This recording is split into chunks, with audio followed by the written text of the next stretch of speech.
Guys, welcome back to my channel. അപ്പോൾ ഞാനിന്ന് literature ഫെസ്റ്റിന് പോവാണ്. അപ്പോൾ ഞാൻ പോകുന്നത് കോഴിക്കോടുള്ള മീൻചന്ത കോളേജിലേക്കാണ് കേട്ടോ. ഇപ്പം ഞാൻ വീട്ടിൻ്റെ അവിടുന്ന് തിരൂർക്ക് ബസ് കയറാൻ വേണ്ടി നിൽക്കുകയാണ്. അങ്ങനെ ബസ് കിട്ടി, പക്ഷേ ഇന്ന് ബസ്സിന് സൈഡ് സീറ്റ് കിട്ടിയില്ല കേട്ടോ. ബസ്സിൽ പാട്ടൊക്കെ ഉണ്ടായിരുന്നു. കോഴിക്കോട് ആയതുകൊണ്ട് തന്നെ ഞങ്ങൾ ട്രെയിനിനാണ് പോണത്. ആസ് യൂഷ്വൽ എന്നത്തെ പോലെ ഞാൻ ലേറ്റ് ആയിട്ടുണ്ട്. ട്രെയിൻ മിസ്സാവുമെന്ന് ചെറിയ പേടിയുണ്ടായിരുന്നു. അതുകൊണ്ട് ട്രെയിൻ മിസ്സാവല്ലെന്ന് പ്രാർത്ഥിച്ചാണ് ഞാൻ റെയിൽവേ സ്റ്റേഷനിൽ എത്തിയത്. അപ്പോൾ നമ്മളെങ്ങനെ പോണേ? നമ്മൾ കോഴിക്കോടാണ് പോകുന്നത്. കോഴിക്കോട് എങ്ങോട്ടാണ് പോകുന്നത്? നമ്മൾ മീൻചന്ത കോളേജിക്ക്. നമ്മൾ മീൻചന്ത കോളേജിലേക്കാണ് പോകുന്നത്. നമ്മൾ എന്ത് വെയിറ്റ് ചെയ്യണം? നമ്മൾ ട്രെയിൻ വെയിറ്റ് ചെയ്യണം. Railway station. എവിടെ റെയിൽവേ സ്റ്റേഷനിൽ? തിരൂർ റെയിൽവേ സ്റ്റേഷനിലാണ് നമ്മൾ നിൽക്കുന്നത്. ട്രെയിൻ വെയിറ്റ് ചെയ്തോളൂ. ഇപ്പോൾ വരുന്നതാണ് എൻ്റെ ഒരു പ്രാഥമിക നിഗമനം. റെയിൽവേ സ്റ്റേഷനിൽ എത്തും വരെ ഞാൻ ലേറ്റ് ആകുമെന്നാണ് ഞാൻ വിചാരിച്ചത്. പക്ഷേ ഞാൻ സ്റ്റേഷനിൽ എത്തിയപ്പോത്തിന് മുന്നത്തെ സ്റ്റേഷനിൽ ട്രെയിൻ പിടിച്ച് കിട്ടും. വെളിച്ചില്ലാത്തതുകൊണ്ട് മങ്ങിച്ചിട്ടില്ലേ എന്നാണ് ഞാൻ പറഞ്ഞത്. ആടി കിട്ടി.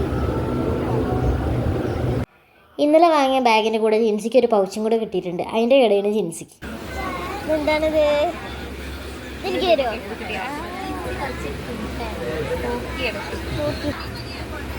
നോക്കട്ടെ, എന്താണ്? പൈസ ഉണ്ടോ നോക്കട്ടെ.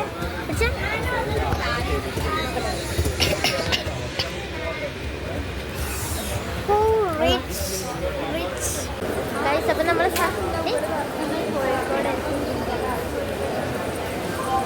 ട്രെയിൻ ഇറങ്ങി സ്റ്റേഷൻ്റെ അവിടുന്ന് കുറച്ച് നടക്കാനുണ്ട് ബസ് കിട്ടുന്നിടത്തേക്ക്. അപ്പോൾ അങ്ങനെ ഞങ്ങൾ കുറച്ച് നടന്നതിന് ശേഷം ഞങ്ങൾക്ക് ബസ് കിട്ടിയിട്ടുണ്ട്. വെറുതെ ഒരു ലിറ്ററേച്ചർ ഫെസ്റ്റ് കാണാമെന്നുള്ളതിലല്ല ഞങ്ങൾ വന്നത്. ഞങ്ങളുടെ ഇൻറ്റേൺഷിപ്പിൻ്റെ ഭാഗമായിട്ടാട്ടോ ഞങ്ങൾ വന്നുള്ളത്. കോളേജ് എന്ന് പറയുമ്പോൾ അത്യാവശ്യം നല്ല വലിയൊരു കോളേജായിരുന്നു കേട്ടോ. ഇൻറ്റേൺഷിപ്പിൻ്റെ ഭാഗമായിട്ട് വന്നുകൊണ്ട് ഞങ്ങൾ ആദ്യം തന്നെ രജിസ്റ്റർ ചെയ്യാനാണ് കേട്ടോ പോയത്. രജിസ്റ്റർ ചെയ്ത് ഞങ്ങൾ സൈനും ചെയ്തു. ഞങ്ങൾ വരുന്നതിന് മുന്നേ സെക്ഷൻസ് സ്റ്റാർട്ട് ചെയ്തിട്ടുണ്ടായിരുന്നു കേട്ടോ.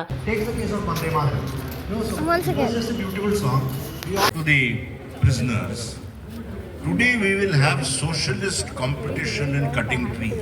ഒരു സെക്ഷന് 1 അവറാണ് ഉണ്ടാവല്. അങ്ങനെ ഞങ്ങൾ ആ സെക്ഷൻ മൊത്തം കംപ്ലീറ്റ് കേട്ടു. ആ സെക്ഷൻ കഴിഞ്ഞിട്ട് കോളേജ് ഒന്ന് ചുറ്റിക്കറങ്ങാന്ന് വിചാരിച്ച്. അപ്പോഴാണ് ഞങ്ങൾ ജിംനേഷ്യം കണ്ടത്.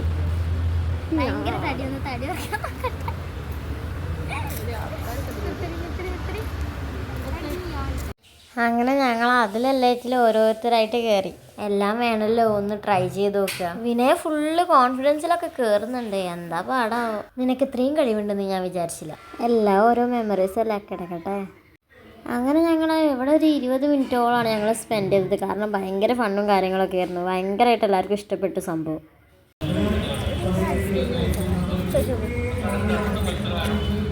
ഒത്തിരി സ്റ്റേജ് ഉണ്ട്. അപ്പോൾ വേറെ സ്റ്റേജിൽ അടുത്ത സെക്ഷൻ തുടങ്ങിയിട്ടുണ്ട്. അങ്ങനെ കുറച്ച് നേരം അവിടെ ഇരുന്നു. പിന്നെ ഞങ്ങൾ കോളേജ് മൊത്തമായിട്ടൊന്ന് കറങ്ങാമെന്ന് വിചാരിച്ചു. ഇതൊരു റീഡിങ് സ്പേസ് ആണ് കേട്ടോ. തൊട്ടപ്പുറത്താണ് ലൈബ്രറി. പാവം മിൻഷ ബുക്ക് വായിക്കണം എന്ന് വിചാരിച്ചിട്ട് ലൈബ്രറി പൂട്ടിയേക്കണ ഗൈസ്. കോളേജിലൊരു ഓഡിറ്റോറിയം ഉണ്ട്. ആ ഓഡിറ്റോറിയത്തിൽ ഇന്ന് എക്സിബിഷൻ പോലെ ഓരോ സാധനങ്ങൾ സെറ്റ് ചെയ്ത് വെച്ചു. ഒറിജിനൽ ആണ് കേട്ടാ. ഇങ്ങനെയുള്ള സാധനങ്ങൾ ഞാൻ ആദ്യമായിട്ടാണ് കേട്ടാ കാണുന്നത്. പല വളർച്ചയുള്ള കുഞ്ഞുങ്ങളെയാണ് ഈ ലിക്വിഡിൽ ഇട്ട് വെച്ചിട്ടുള്ളത്. പല ജന്തുക്കളും ഉണ്ടായിരുന്നു കേട്ടോ അവിടെ. കുറച്ചപ്പുറത്ത് പല ടൈപ്പ് സാരികൾ വെച്ചിട്ടുണ്ട്. ചോദിച്ചപ്പോൾ പറഞ്ഞത് സെയിൽസിന് വെച്ചിട്ടുള്ളതാണ്. എല്ലാം കാണാൻ നല്ല ഭംഗിയുണ്ട്, പക്ഷെ മുടിഞ്ഞ റേറ്റ് ആണ് കേട്ടോ. അതിൻ്റെ നേരെ ഓപ്പോസിറ്റ് ആയിട്ട് പെയിൻറ്റിങ്സും ആക്സസറീസും വെച്ചിട്ടുണ്ട്. ഇങ്ങനത്തെ സാധനത്തിനോട് വലിയ കമ്പില്ല. റേറ്റ് ചോദിച്ചു നോക്കിയപ്പോൾ ഹാൻഡ് മെയ്ഡ് ആയതുകൊണ്ട് തന്നെ നല്ല റേറ്റും ഉണ്ട്. അതിലിടയ്ക്ക് റിങ് കണ്ടപ്പോൾ ഞങ്ങൾ രണ്ടുപേരും ഓരോന്ന് വാങ്ങിച്ചിട്ടാ. റോസ് ഗോൾഡിൻ്റെ മാലയുണ്ട് കേട്ടോ അവിടെ. ഇപ്പോൾ താഴെ മൊത്തം കണ്ടു. ഇനി ആ സ്റ്റേജിൻ്റെ മേലുള്ള സംഭവങ്ങൾ കാണണം. മേലെ മൊത്തം സൂ പോലെ സെറ്റ് ചെയ്തിരിക്കുകയാണ്. ജിൻസി കാര്യമായിട്ട് എന്തോ ഓരോട് പറയുന്നുണ്ട്.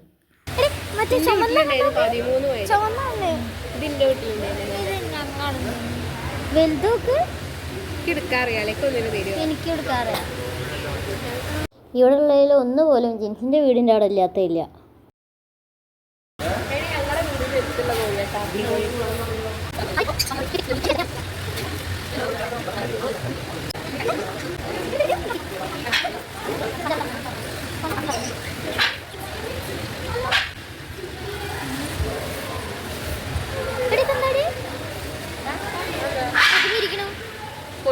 ഒതുങ്ങിയിരിക്കണോന്നോ അറിയില്ല.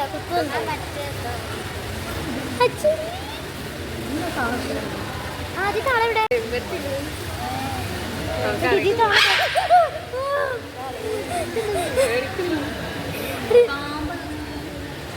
കണ്ടില്ല. ഇതവിടെ എന്നിട്ട് ഒടുക്കത്തെ വെച്ചുണ്ടാക്കലായിരുന്നു മനുഷ്യനെ പേടിപ്പിക്കാനായിട്ട്.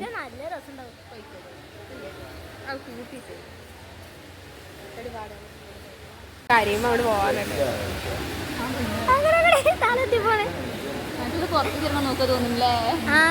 ആ കമ്പി വളയ്ക്കുവാൻ നോക്കുക തോന്നുന്നു.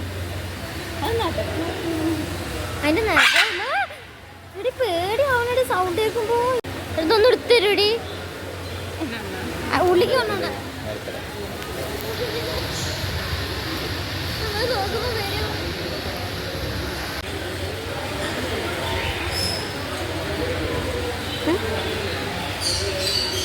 ഓക്കെ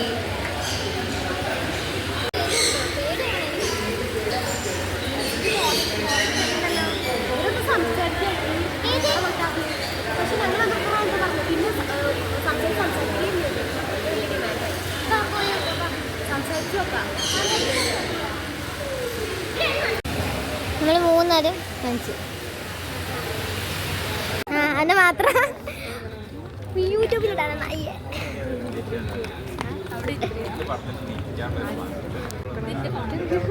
എന്തോന്നാടി രണ്ടാളും കൂടെ കാണിക്കണേ.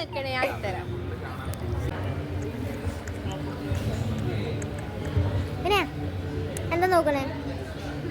ഫുഡ് എവിടെ? അമ്പലത്തിലുണ്ട്. അന്നത്തെ പോലെ തന്നെ എവിടെ അമ്പലം അറിഞ്ഞൂടാ.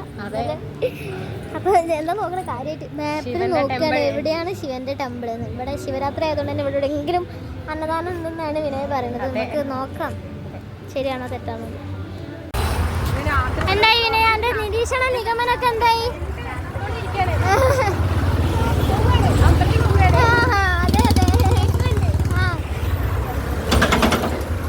ശിവരാത്രി ആയതുകൊണ്ട് അന്നദാനം കഴിക്കാമെന്ന് വിചാരിച്ചിരുന്നു. പക്ഷേ അവിടെ ഇന്ന് അമ്പലങ്ങളിൽ ഇന്ന് അന്നദാനം ഇല്ല എന്നാണ് പറഞ്ഞത്.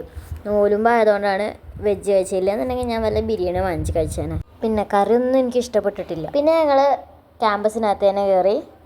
അവിടെ ഒത്തിരി സാധനങ്ങൾ വിൽക്കുന്നുണ്ടായിരുന്നു. അപ്പോൾ അവിടെ നിന്ന് ഐസ്ക്രീം കണ്ടപ്പോൾ ഐസ്ക്രീം വാങ്ങിച്ചു.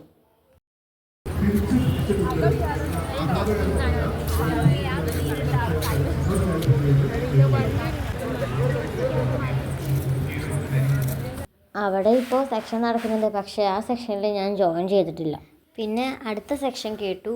അത് കഴിഞ്ഞതിന് ശേഷം ഉച്ചയ്ക്ക് രജിസ്റ്റർ ചെയ്തിട്ട് പോന്നു. ഇല്ലെന്നുണ്ടെങ്കിൽ ഞങ്ങൾക്ക് ട്രെയിൻ കിട്ടില്ല. അങ്ങനെ ഞങ്ങൾ അവിടെ നിന്ന് നേരെ ബസ് കയറി.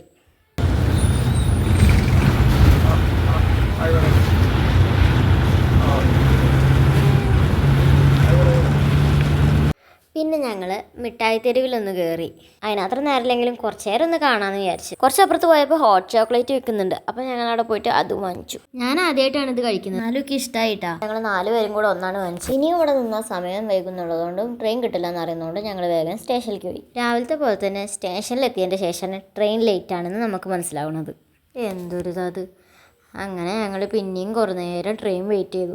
ഞായറാഴ്ച ആയതുകൊണ്ട് അധികം തിരക്കൊന്നും ഉണ്ടായിരുന്നില്ല കേട്ടാ. ഞങ്ങൾക്ക് വേഗം സീറ്റും കിട്ടി. വിൻഡോ സീറ്റ് കിട്ടിയില്ലെങ്കിലും കുഴപ്പമില്ല.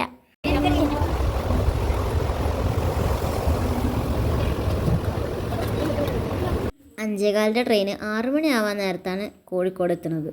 അതുകൊണ്ട് തന്നെ അവിടുന്ന് ഇങ്ങോട്ട് എത്താനായപ്പോത്തിന് ഇരുട്ടായിട്ടുണ്ടായിരുന്നു. കുറച്ച് കഴിഞ്ഞപ്പോൾ ഞാൻ വീട്ടിൽ വിളിച്ചു പറഞ്ഞു ലേറ്റ് ആവുമെന്ന്. പിന്നെ കുറച്ച് കഴിഞ്ഞപ്പോത്തിന് ഫോൺ ചത്തു. അപ്പോൾ അത്രയേ ഉള്ളൂ. Tata bye. അപ്പോൾ വീഡിയോ ഇഷ്ടപ്പെട്ടാൽ ലൈക്ക് ചെയ്യുക, ഷെയർ ചെയ്യുക, സബ്സ്ക്രൈബ് ചെയ്യുക.